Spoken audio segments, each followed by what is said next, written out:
എനിക്ക് പറയാനുള്ളത് ജിൻഡോ ഇപ്പൊ മാനസികമായിട്ട് അവന് ഇത്ര ക്ഷീണം കാണുന്നുണ്ട് ബോഡിയുമേ. മറ്റ് ഗ്രൂപ്പ് കളിച്ചവരൊക്കെ സ്പ്ലിറ്റ് ആയിട്ട് പോകും, ഇന്നലെ നാളെ സ്പ്ലിറ്റ് ആയിട്ട് പുറത്തു പോകും. അതിനൊരു ഉദാഹരണമാണ് ഗബ്രി. അത് കഴിഞ്ഞ് ജിൻഡോ കഴിഞ്ഞ പിന്നെ ആരെയും ഇഷ്ടം? പിന്നെ സായി.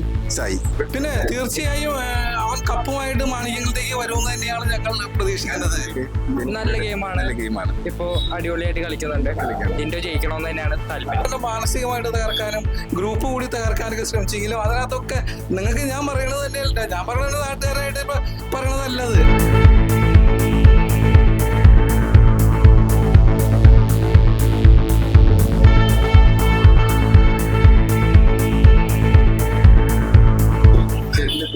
എന്റെ പേര് ജോൺ. ഞാൻ മാണിക്യംകുളത്ത് കേബിൾ TV ഓപ്പറേറ്റർ ആണ്. ജിൻഡോനെ അറിയും. എന്റെ സുഹൃത്താണ്. എന്റെ വീടിന്റെ അടുത്ത് തന്നെയാണ് ജിൻഡോന്റെ വീടും. ബിഗ് ബോസിലെ കാര്യങ്ങൾ ഞാൻ കാണാറുണ്ട്. മിക്ക സമയങ്ങളിലും ഞാൻ കാണുന്ന ഒരു പ്രോഗ്രാമാണ് ബിഗ് ബോസ്. ആ പ്രോഗ്രാം വരുമ്പോ കേബിൾ TV ഓപ്പറേറ്റർ എന്ന നിലയിൽ ഞങ്ങൾക്ക് ഭയങ്കര ടെൻഷനാണ്. ആളുകൾ കളി ഇത് കാണിക്കാൻ വേണ്ടി ഞങ്ങൾ നല്ല പരിശ്രമം ഞങ്ങൾ നടത്തുന്നുണ്ട്. കാരണം കേബിൾ കട്ടാവാതെ ഇരിക്കാൻ വേണ്ടി ഞങ്ങൾ ശ്രമിക്കുന്നുണ്ട്. കാരണം അത്രയും വ്യൂവേഴ്സ് ഉള്ള ഒരു പ്രോഗ്രാമാണ് ബിഗ് ബോസ്. പിന്നെ നാട്ടിലായതുകൊണ്ട് അറിയില്ല, ജിൻഡോനെ ഇപ്പൊ ആർക്കും ഇഷ്ടമല്ലാത്ത ജിൻഡോനെ ബിഗ് ബോസിലേക്ക് വന്നു കഴിഞ്ഞാൽ ജിൻഡോ ഏറ്റവും നല്ല കഴിവുള്ള ഒരു ആള് തന്നെയാണ്, ഒരു സംശയമില്ലാത്ത കാര്യം. തുടക്കത്തിലെ ഒരു മണ്ടൻ എന്ന് പറഞ്ഞ് വന്ന ആള് ഇൻഡിവിജ്വലായിട്ട് ഇപ്പൊ കയറി വന്ന ഒരാളാണ്. അതെ, എല്ലാവരും കളിക്കുന്നുണ്ട്. അതുകൊണ്ടാണ് ആ പരിപാടി പ്രോഗ്രാമിൽ ഒരു മികച്ച പ്രോഗ്രാമായി നിൽക്കുന്നത്. പക്ഷെ ഏറ്റവും മികച്ച ഞാൻ കളിക്കുന്നത് എന്റെ നാട്ടുകാരനായതുകൊണ്ടല്ല, ജിൻഡോ അതിനകത്ത് നല്ല ഒരു ഗെയിമർ തന്നെയാണ്. അതിനകത്ത് സംശയമൊന്നുമില്ല. മറ്റുള്ള അതിനകത്തിരിക്കുന്നവർക്ക് തോന്നുന്നു ജിൻഡോ ഒരു മണ്ടനാണ് അല്ലെങ്കിൽ കളിക്കുന്നില്ല എന്ന്. പക്ഷെ ജിൻഡോന് നല്ല ലക്ഷ്യബോധത്തോടുള്ള കളി തന്നെയാണ് ജിൻഡോ കളിച്ചിരിക്കുന്നത്.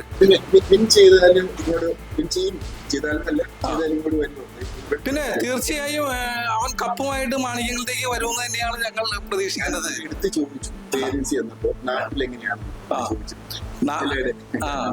നാട്ടില് നമുക്കറിയാം, ഇപ്പൊ ഇതുപോലെ ചാനൽ പ്രോഗ്രാമിൽ ഒരാൾ കയറാന്ന് പറഞ്ഞാൽ നാട്ടിലും ഒരു ആഘോഷം തന്നെയാണ്, ഒരു സംശയമൊന്നുമില്ല.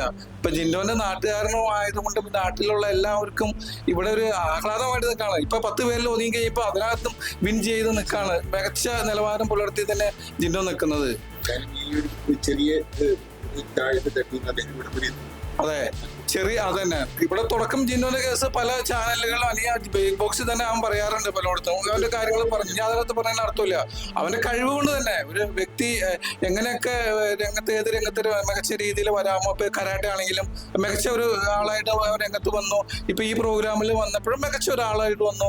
അവിടെ ഒരുപാട് പേര് ജിൻഡോനെ മാനസികമായിട്ട് തകർക്കാനും ഗ്രൂപ്പ് കൂടി തകർക്കാനൊക്കെ ശ്രമിച്ചെങ്കിലും അതിനകത്തൊക്കെ നിങ്ങൾക്ക് ഞാൻ പറയണത് തന്നെയല്ല, ഞാൻ പറയുന്നത് നാട്ടുകാരായിട്ട് ഇപ്പൊ പറയണതല്ലത്. ആള് അതന്നെ. പിന്നെ തീർച്ചയായിട്ടും ഒരു വിന്നർ ജിൻഡോ ആയിരിക്കും അത് ഇതിനകത്ത്. കാരണം ഞങ്ങളും തുടക്കം തുടങ്ങി ആകാംക്ഷയോടെ കാത്തിരിക്കുകയാണ്. എനിക്ക് തോന്നുന്നത് നമ്മുടെ പുറത്ത് ഇപ്പൊ ആളുകളുടെ ഇടയിലാണെങ്കിൽ സംഭാഷണം നോക്കിക്കഴിഞ്ഞാൽ അറിയാൻ പറ്റും ജിൻഡോ നല്ലൊരു പ്ലെയർ തന്നെയാണ് അതിനകത്ത്.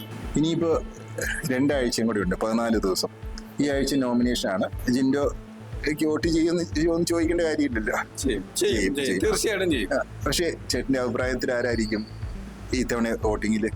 എനിക്ക് തോന്നുന്നു ഈ ഇത്തവണ നോമിനേഷനിലേക്ക് വന്നു കഴിഞ്ഞാൽ നോറി ആയിരിക്കും പുറത്തു പോകാൻ സാധ്യത കൂടുതലാണ് എന്റെ വ്യക്തിപരമായ ഒരു അഭിപ്രായം. ലാസ്റ്റ് 6 അതിനിടയ്ക്ക് പണപ്പെട്ടി എന്ന് പറഞ്ഞ ടാസ്ക് ഉണ്ട്. ഇപ്പൊ പണപ്പെട്ടി എടുത്ത് ഒരാൾ പോവുകയാണെങ്കിൽ 5, അങ്ങനെ ഫൈനൽ 5 ജിൻഡോ ഉണ്ടാവും എന്നുള്ളത്. പിന്നെ ജിൻഡോ ഈ 5 പേരിലല്ല ഒതുങ്ങി നിൽക്കുന്നത്. ഞാൻ പറഞ്ഞത് വിന്നറിലേക്ക് തന്നെ കടന്ന ആള് തന്നെ സംശയമില്ല. പണപ്പെട്ടിക്ക് എടുത്തിട്ട് ഓരോരുത്തർ പോവും, അത് പോവും. എന്നാലും ജിൻഡോ അവിടെ തന്നെ ഉണ്ടാവും, തീർച്ചയായിട്ടും അവിടെ തന്നെ ഉണ്ടാവും. ഇപ്പൊ ഇലക്ഷൻ വരുന്നു, റിസൾട്ട് വരുന്നു എന്നൊക്കെ പറഞ്ഞ പോലെ നമ്മൾ ഇതിനെ അതിജീവിച്ച് ഞങ്ങള് ബിഗ് ബോസിന്റെ കൂടെ തന്നെയാണ് എപ്പോഴും. അപ്പൊ പിന്നെ ജിൻഡോയ്ക്ക് ഞങ്ങള് നാട്ടില് കട്ട സപ്പോർട്ടാണ്. എല്ലാവരും ഒത്തൊരുമയോട് കൂടി ഒരു നാടിന്റെ ഒരു വിജയമായിട്ടാണ് ഞങ്ങൾ അതിനെ കാണുന്നത്. കാരണം ഈ 10 പേര് തന്നെ ഇപ്പൊ എത്തി. ഇനിയിപ്പോ അടുത്ത് തന്നെ 5 പേരിലേക്ക് ചുരുങ്ങും. ലാസ്റ്റ് ഇത് വരും 1-2 പേരിലേക്ക് എത്തിയാൽ പോലും ഞങ്ങൾക്കൊന്നും ഒരു ഡൗട്ട് അടിക്കുന്നില്ല. കാരണം ഒരു ഇൻഡിവിജ്വൽ പ്ലെയർ എന്ന രീതിയിലാണ് നിങ്ങൾ ഈ ബിഗ് ബോസ് നിങ്ങൾ ശ്രദ്ധിക്കുന്നുണ്ടെങ്കിൽ നിങ്ങൾക്ക് അറിയാൻ പറ്റും.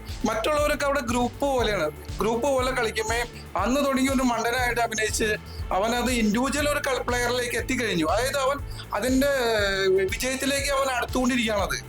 അപ്പൊ അതുകൊണ്ട് മറ്റ് ഗ്രൂപ്പ് കളിച്ചവരൊക്കെ സ്പ്ലിറ്റ് ആയിട്ട് പോകും, ഇന്നലെ നാളെ സ്പ്ലിറ്റ് ആയിട്ട് പുറത്തു പോകും. അതിനൊരു ഉദാഹരണമാണ് ഗബ്രി. അങ്ങനെ പോയി തന്നെ അപ്പൊ അതുകൊണ്ട് അതൊന്നും ഈ ഗ്രൂപ്പൊന്നും ഞങ്ങൾ ജിൻഡോനെ സംബന്ധിച്ച് ഒരു തടസ്സമല്ലാന്നാണ് ഞാൻ പറയണത്. പിന്നെ ജിൻഡോനെ സംബന്ധിച്ച് ഒരു നാട്ടുകാരനും ജിൻഡോന്റെ സുഹൃത്തുമായ രീതിയിൽ എനിക്ക് പറയാനുള്ളത്, ജിൻഡോ ഇപ്പൊ മാനസികമായിട്ട് അവന് ഇത്ര ക്ഷീണം കാണുന്നുണ്ട് ബോഡിയുമേ. അത് എന്താന്ന് ഞങ്ങൾക്ക് അറിയില്ല. അതൊന്നും കുഴപ്പമില്ല, കാരണം ജിൻഡോ കൊച്ചു പയ്യനൊന്നും ഇല്ല, അങ്ങനത്തെ പ്രശ്നങ്ങളൊന്നും ഇല്ല. അത് പിന്നെ യൂട്യൂബിലും സോഷ്യൽ മീഡിയയിലൊക്കെ അങ്ങനെ പല ന്യൂസുകളും.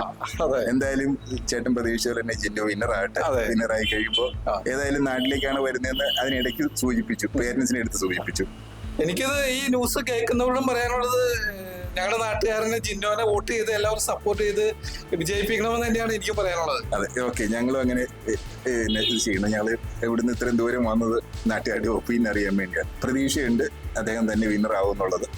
മോനെ പേരെന്താണ്? ആവന്ത്. ഓക്കെ, ബിഗ് ബോസ് സീസൺ 6 കാണാറുണ്ടോ? കാണാറുണ്ട്. അപ്പൊ ജിൻഡോ നിങ്ങളുടെ നാട്ടുകാരനാണല്ലോ. ആ, ജിൻഡോനെ നേരത്തെ കണ്ടായിരുന്നല്ലോ അല്ലേ പോകുമ്പോ? എങ്ങനെയാ, ജിൻഡോ ജയിക്കോ? പിന്നെ അത് കഴിഞ്ഞ് ജിൻഡോ കഴിഞ്ഞ് പിന്നെ ആരെയും ഇഷ്ടം? പിന്നെ സായി.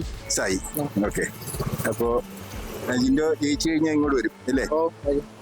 വരുമ്പോ കാണുമല്ലോ അല്ലേ? ഇനിയിപ്പോ 14 ദിവസമേ ഉള്ളൂ. എവിടെ പഠിക്കണം? ഞാൻ 10 കഴിഞ്ഞു. 10 കഴിഞ്ഞു അല്ലേ? അത് പഠിക്കാനുണ്ട്. അപ്പൊ ഞങ്ങള് ഇവിടെ എല്ലാവരുടെയും വലിയ ഇവിടെ ഫ്ലെക്സ് വെച്ചിട്ടുണ്ട്. എല്ലാവരുടെയും വലിയ പിന്നെ ഇഷ്ട ആളാണ്. ഇപ്പൊ പാവത്തിന്റെ വകയും ഞങ്ങളത് വീടുകൾ അറിയിച്ചോളാം. Okay, thank you. Big boss കാണാറുണ്ടല്ലോ അല്ലേ? ആരാ ഇഷ്ടം? ജിൻഡോ. സ്വന്തം നാട്ടുകാരനായോണ്ടാണോ? സ്വന്തം നാട്ടുകാരനായോണ്ടോ. എങ്ങനെയുണ്ട് ഗെയിമൊക്കെ? നല്ല ഗെയിമാണ്. ഇപ്പൊ അടിപൊളിയായിട്ട് കളിക്കുന്നുണ്ട്. ജിൻഡോ ജയിക്കണമെന്ന് തന്നെയാണ് താല്പര്യം. അതെ അല്ലേ? പിന്നെ ജിൻഡോ കഴിഞ്ഞാൽ പിന്നെ ആരുടെങ്കിലും താല്പര്യം ഉണ്ടോ?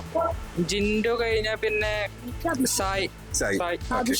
അഭിഷേക്. ഓക്കെ, അപ്പൊ കാണാറുണ്ട് അല്ലേ? കാണാറുണ്ട്. അപ്പൊ ഇനി 14 ദിവസം പിന്നെ ജൂൺ 16 ഗ്രാൻഡ് ഫിനാലെയാണ്. അപ്പൊ അന്നാണ് ആരാണ് വിന്നർ എന്ന് അറിയാൻ പറ്റുന്നത്. അപ്പൊ വിന്നറായി കഴിഞ്ഞാൽ ജിൻഡോ നിങ്ങളുടെ നാട്ടിലേക്ക് ഇങ്ങോട്ട് തന്നെ ആയിരിക്കും വരുന്നത്, മാണിക്യമംഗലത്തേക്കായിരിക്കും. അപ്പൊ പേരെന്ന് പറയാമോ? എന്റെ അദ്വൈത്. ശ്രീരാഗ്. അപ്പൊ രണ്ടുപേരും പഠിക്കുവാണല്ലോ അല്ലേ? ഞാൻ പഠിക്കാം. ഓക്കെ, അപ്പൊ ജിൻഡോ ജയിക്കണം. അപ്പൊ വോട്ടൊക്കെ ചെയ്ത് ഇനിയിപ്പോ ഈ ആഴ്ച വോട്ടുണ്ട്. എല്ലാവരും കോമൺ നോമിനേഷൻ ആയിരിക്കും. വോട്ടൊക്കെ ചെയ്ത് പിന്നെ എല്ലാവരും ഗെയിം നല്ല ഗെയിമാണല്ലോ അല്ലേ? ഓക്കെ, അപ്പൊ thank you. Big boss Malayalam season 6 ജനപ്രിയനായ മത്സരാർത്ഥി ജിൻഡോയുടെ മാണിക്യമംഗലം എന്ന ഗ്രാമത്തിലേക്ക് ഞങ്ങളൊരു യാത്ര നടത്തി. ഏവർക്കും പരിചിതനായ കഠിനാധ്വാനിയും കാപട്യങ്ങളും ഇല്ലാത്തതുമായ big boss Malayalam season 6 winner ആവാൻ ഏറ്റവും അധികം സാധ്യതയുള്ള ജിൻഡോയെ അറിയാത്തവർ അവിടെ ഇല്ല എന്ന് പറയാം. ജിൻഡോയുടെ ഫ്ലെക്സ് വെച്ച് വിന്നറായി വരുന്ന ജിൻഡോയെ വരവേൽക്കാൻ ഒരുങ്ങിയിരിക്കുകയാണ് മാണിക്യമംഗലം എന്ന ആ കൊച്ചു ഗ്രാമം. കുട്ടികൾ മുതൽ മുതിർന്നവർ വരെ നല്ലത് മാത്രം പറയുന്ന ജിൻഡോയ്ക്ക് ഇനി ബിഗ് ബോസ് വിന്നർ ആവാൻ ഏതാനും ദിവസങ്ങൾ മാത്രം ബാക്കിയുള്ളൂ.